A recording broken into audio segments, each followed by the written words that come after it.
Malayalam Bigg Boss season 7 live updation നോക്കാം. നമ്മുടെ നെവിൻ ജിസീലിനെ പിന്നിൽ നിന്ന് കുത്തിയോ എന്നൊരു ഡൗട്ട് ഇപ്പോൾ എല്ലാവർക്കുമുണ്ട്. നവീനും ഒരു കട്ടപ്പയായി മാറിയെന്നാണ് ഇപ്പോൾ എല്ലാവരും പറയുന്നത്. കാരണം വേറൊന്നുമല്ല, നെവീനും ജിസേലും തമ്മിൽ നല്ലൊരു ഫ്രണ്ട്ഷിപ്പായിരുന്നു. ജിസേൽ എന്ത് ചെയ്താലും കട്ടയ്ക്ക് സപ്പോർട്ട് ചെയ്യുന്നൊരു വ്യക്തിയായിരുന്നു നെവീൻ. എന്നാൽ നെവീൻ ക്യാപ്റ്റനായ പിന്നെ കുറച്ച് ചേഞ്ചസ് ഒക്കെ വന്നു തുടങ്ങി. വൈൽഡ് കാർഡുകളും കൂടി വന്നപ്പോൾ നെവീൻ്റെ സ്വഭാവം കംപ്ലീറ്റായി മാറിയിരിക്കുകയാണ്.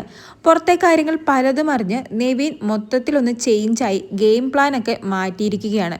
ഇപ്പോൾ പല കാര്യത്തിനും ജിസേലിന് ഓപ്പോസിറ്റാണ് നെവിൻ. ഇന്ന് ബിഗ് ബോസ് ജിസേലിന് കൊടുത്തൊരു ടാസ്ക് ആയിരുന്നു അനുമോളെ അനുകരിക്കുക എന്നത്.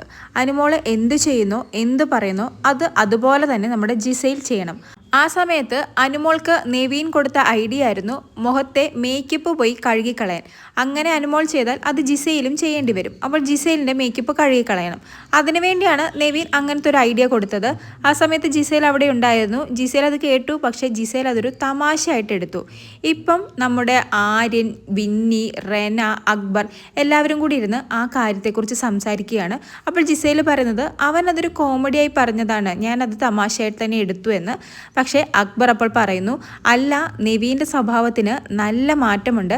ക്യാപ്റ്റനായി പിന്നെ കുറച്ച് മാറ്റങ്ങളൊക്കെ സംഭവിച്ചെങ്കിലും വൈൽഡ് കാർഡുകൾ വന്നതിൽ പിന്നെ അവൻ നല്ല രീതിയിൽ ചേഞ്ച് ആയിട്ടുണ്ട്.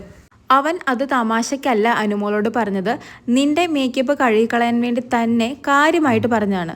അതുപോലെ തന്നെ ഇന്ന് രാവിലെയും ആ ടാസ്ക് കളക്ടർ വന്ന സമയത്ത്, അതായത് അനുമോൾക്ക് ഒരു വിഭവം ഉണ്ടാക്കാൻ വേണ്ടി ഒരു ടാസ്ക് കളക്ടർ വന്നല്ലോ, ആ സമയത്ത് അവൻ ഓടി വന്ന് നിന്നെ വിളിച്ചുകൊണ്ട് വന്നപ്പോൾ ഞങ്ങൾ കരുതിയത് ബിഗ് ബോസ് നിനക്കൊരു ബർത്ത്ഡേ സർപ്രൈസ് തരികയാണെന്ന്. എന്നാൽ അവൻ ടാസ്ക് കളക്ടർ വായിച്ചപ്പോഴാണ് അത് അനുമോൾക്കുള്ള ഒരു ടാസ്ക് ആണെന്ന് അറിഞ്ഞത്. അനുമോൾക്കുള്ള ടാസ്കിന് എന്തിനാണ് നിന്നെ വിളിച്ചുകൊണ്ട് വന്ന് അവിടെ നിർത്തി? അത് നിന്നെ അപമാനിക്കാൻ വേണ്ടി തന്നെയല്ലേ എന്ന്. അനുമോളുടെ കൂടെയാണ് ഇപ്പോൾ നെവിൻ. അനുമോൾക്ക് ഫുൾ സപ്പോർട്ടും നെവിൻ കൊടുക്കുന്നുണ്ട്.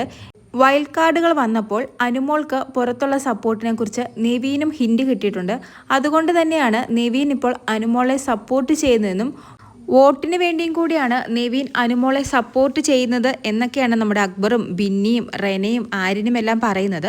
എന്തായാലും അത് നെവീൻ്റെ കാര്യം. കാരണം ഗെയിമാണിത്. അവിടെ ഫ്രണ്ട്ഷിപ്പ് വെച്ചുകൊണ്ടിരിക്കേണ്ട ആവശ്യമൊന്നുമില്ല. ഫ്രണ്ട്ഷിപ്പ് വേറെ, ഗെയിം വേറെ. ചിലപ്പോൾ നെവീൻ്റെ ആ ഗെയിം സ്ട്രാറ്റജി പുറത്തു കൊണ്ടുവന്നതാകാം. കാരണം വോക്ക്ഡ് ഔട്ടായി പുറത്തു പോയി തിരിച്ചു വന്നപ്പോൾ നെവീൻ പറഞ്ഞിരുന്നു, പുതിയ ഗെയിം പ്ലാനായിട്ടാണ് ഞാൻ വന്നിരിക്കുന്നതെന്ന്. ആ ഗെയിം പ്ലാൻ ചിലപ്പോൾ ഇതാവാം. ഒറ്റയ്ക്ക് നിന്ന് കളിക്കാനായിരിക്കും ഇനി നെവീൻ്റെ തീരുമാനം. എന്താണെന്ന് അറിയില്ല, നെവീൻ്റെ മനസ്സിൽ എന്താണ്, നെവീൻ്റെ പ്ലാൻ എന്താണെന്ന് അറിയില്ല. പക്ഷേ ഇന്നെന്തായാലും ടാസ്കിനിടയിൽ ജിസേലിനെ നെവീൻ പിന്നിൽ നിന്ന് കുത്തിയത് തന്നെയാണ്. നെവീൻ ചതിച്ചത് തന്നെയാണ്. അനുമോളോട് കാര്യമായിട്ട് തന്നെയാണ് പോയി മേക്കപ്പ് കഴുകിക്കളയാൻ പറഞ്ഞത്. നെവീനിൽ നിന്നും അങ്ങനെ ഒരു കാര്യം ജിസേൽ പ്രതീക്ഷിക്കാത്തതുകൊണ്ട് തന്നെ ജിസേൽ അതൊരു തമാശയായിട്ടാണ് എടുത്തിരിക്കുന്നത്. കൂടുതൽ ലൈവ് അപ്ഡേറ്റ്സുകളുമായി വീണ്ടും വരാം.